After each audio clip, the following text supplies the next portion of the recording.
Innal hamdalillah nahmaduhu wa nasta'inuhu wa nastaghfiruh wa na'udzu billahi min syururi anfusina may yahdihillahu fala mudhillalah wa may yudlil fala hadiyalah. Asyhadu an la ilaha illallah wa asyhadu anna Muhammadan abduhu wa rasuluh la nabiyya ba'da. Allahumma shalli ala Muhammad wa ala ali Muhammad. Ya ayyuhalladzina amanu taqullaha haqqa tuqatih wa la tamutunna illa wa antum muslimun.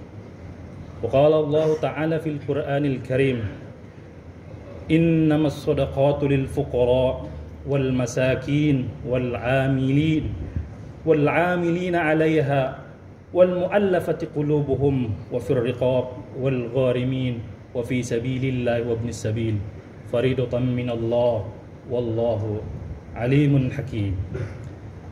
Jemaah Jumat yang insya Allah dimuliakan Allah, dalam kesempatan kali ini mungkin juga sudah berkali-kali khatib menghimbau untuk kita meningkatkan takwa kita, untuk kita terus berdoa kepada Allah, ya Allah, jagalah takwa kita, jagalah takwaku, karena dengan ketakwaan itulah insya Allah yang namanya hidup di dunia akan tenang, tentram, tidak gelisah dan juga gundah gulana.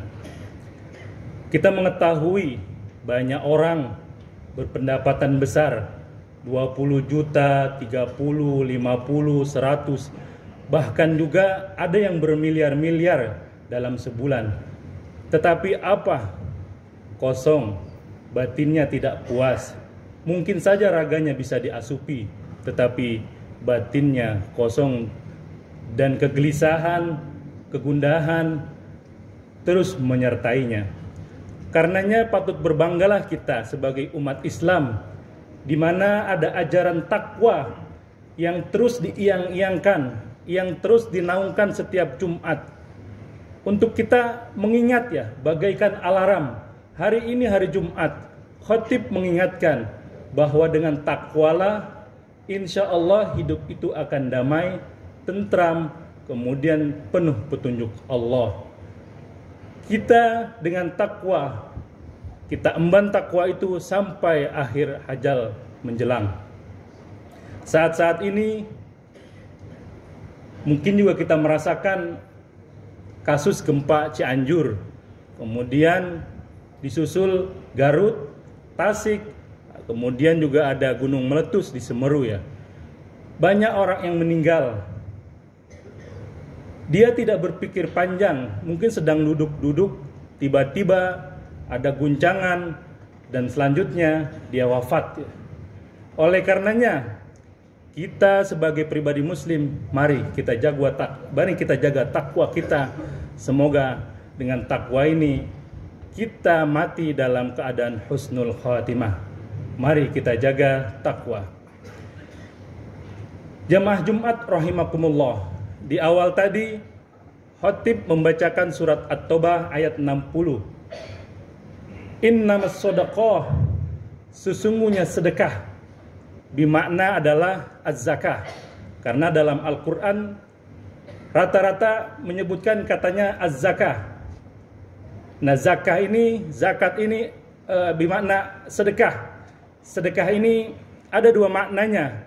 Pertama ada sedekah wajib, kemudian juga ada sedekah yang tidak wajib. Atau kita mengenal, ya, sedekah sebagaimana agama lainnya, berbagi, berdonasi, menyumbang. Namun ada sedekah wajib, ya, ini adalah zakat. Zakat ini sebuah rukun, di mana dalam Islam, bunyan Islam ala khamsin, Islam ini tegak karena 5 perkara. Salah satunya adalah zakat. Yang pertama syahadat, bersaksi bahwa tiada Tuhan selain Allah dan Muhammad adalah utusannya. Kemudian kita menunaikan sholat, berpuasa, membayar zakat dan pergi haji. Nah, dalam kesempatan kali ini zakat ini bukan sumbangan biasa. Zakat ini sedekah wajib yang kita sebagai pribadi muslim harus memahaminya. Kalaulah puasa, kita berpuasa. Syahadat kita mengulangi dalam sholat. Kemudian sholat kita tegakkan 5 kali dalam sehari. Nah, ada yang namanya rukun zakat, yang karenanya dalam kesempatan forum ini khotib mengingatkan bahwa zakat itu ada 2 jenisnya ya. Zakat fitrah, yaitu pembersihan bagi jiwa kita. Kemudian ada zakat mal, pembersihan harta kita. Orang akan banyak ingat tentang zakat fitrah yang ditunaikan setiap bulan puasa. Nah, namun pada zakat malnya ini sering terlupakan. Nah, dalam pendekatan terkait dengan zakat mal, dari beberapa literasi yang ada dengan pendekatan ijmali, yaitu terperinci sebagaimana yang disebutkan dalam Al-Quran dan hadis. Ada zakat emas, perak, perdagangan, pertanian.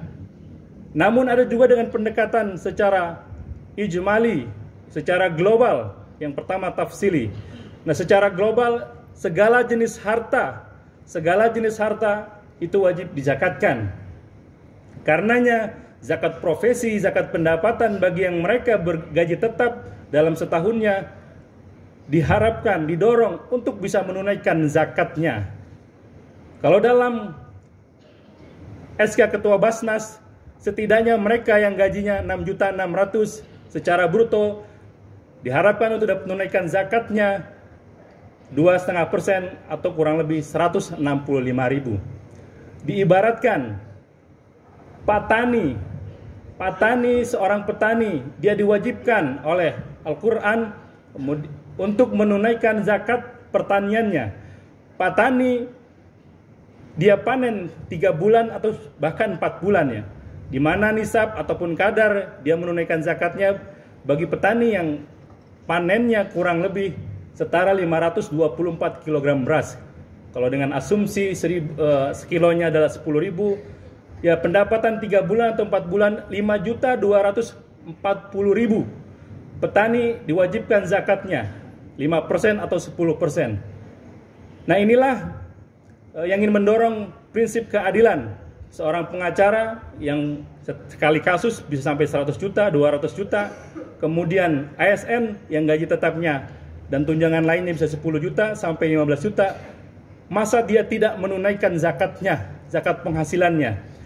Oleh karena itu dalam mimbar yang berbahagia ini, khotib ingin mengingatkan bahwa ada kewajiban mal, zakat harta, yang dalam hal ini profesi, penghasilan tetap, dan zakat ini dan sedekah wajib ini adalah bagian menegaskan bahwa kita adalah menegaskan rukun Islam kita, rukun Islam yang ketiga ataupun yang keempat.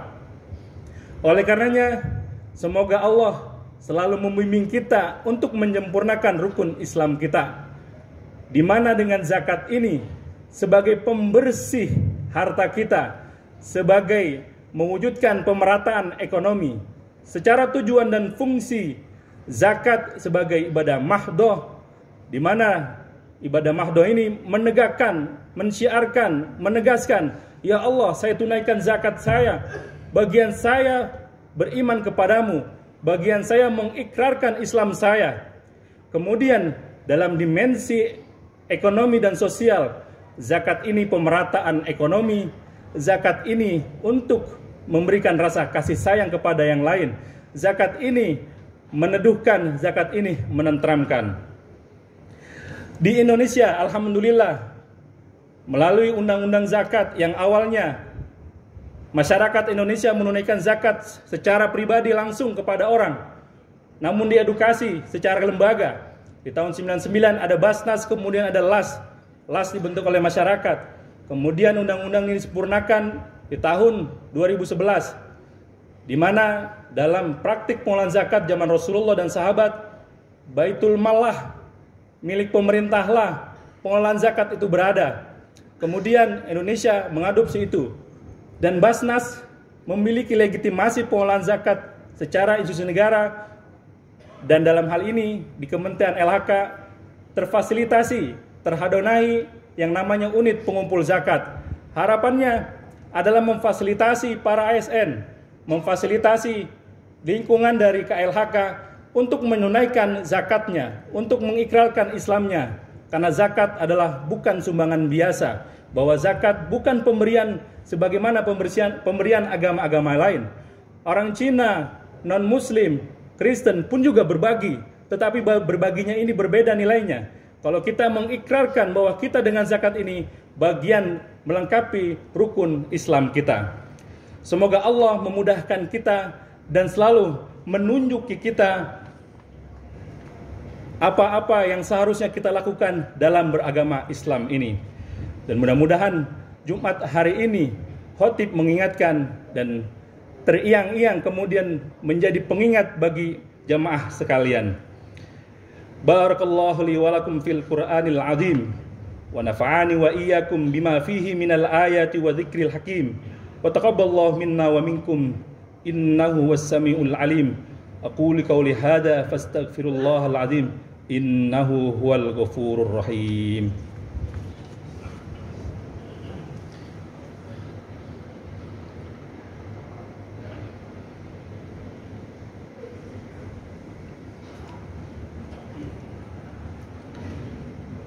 Alhamdulillahi ala nikmatillah wala haula wala quwwata illa billah.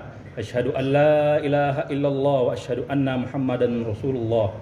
Allahumma sholli ala Muhammad wa ala ali Muhammad. Jamaah Jumat rahimakumullah. Qala Allah Ta'ala fil Qur'anil Karim, khudh min amwalihim shadaqatan tutahhiruhum wa tuzakkihim biha wa sholli alaihim inna sholataka sakanul lahum wallahu sami'un alim. Khud di sini adalah mengambil. Jadi dalam artinya, dalam literasinya, negara dipaksa untuk mengambil zakat dari orang Islam yang ada. Namun kita, Indonesia hari ini bukan negara Islam, namun beberapa norma-norma Islam difasilitasi. Karenanya hadir Basnas bukan berarti memaksa, tapi ingin mengedukasi, menyempurnakan akhlak, menyempurnakan Islam kita. Zakat secara bahasa dia berarti suci, kemudian berkah, tumbuh, berkembang dan beres.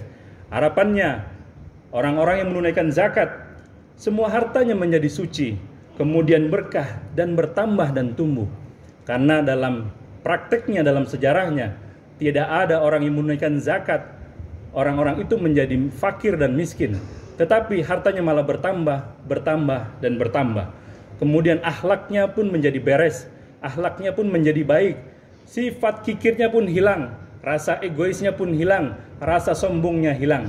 Karenanya melalui kesempatan kali ini kita berdoa kepada Allah, ya Allah, sempurnakanlah rukun Islam yang Islam sebagai agama yang saya anut. Dalam Jumat ini mudah-mudahan khotib mengingatkan melalui wasilah sholat Jumat ini. Semoga Allah mengabulkan apa yang kita cita-citakan dan apa yang kita harapkan. Bismillahirrahmanirrahim. Allahumma sholli ala Muhammad wa ala ali Muhammad wa barik ala Muhammad wa ala ali Muhammad.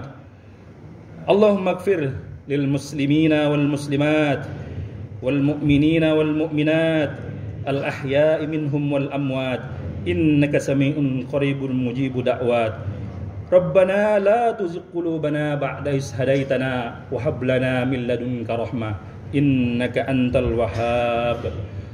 Rabbana innana sami'na munadi yunadi lil iman an aminu bi rabbikum fa amanna. Rabbana atina fid dunya hasanah wa fil akhirati hasanah wa qina adzaban nar. Ibadallah, innallaha ya'murukum bil 'adli wal ihsan wa ita'i dzil qurba wa yanha 'anil fahsya'i wal munkari wal baghi ya'idukum la'allakum tadhakkarun.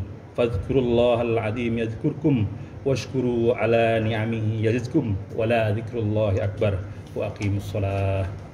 Allahu akbar.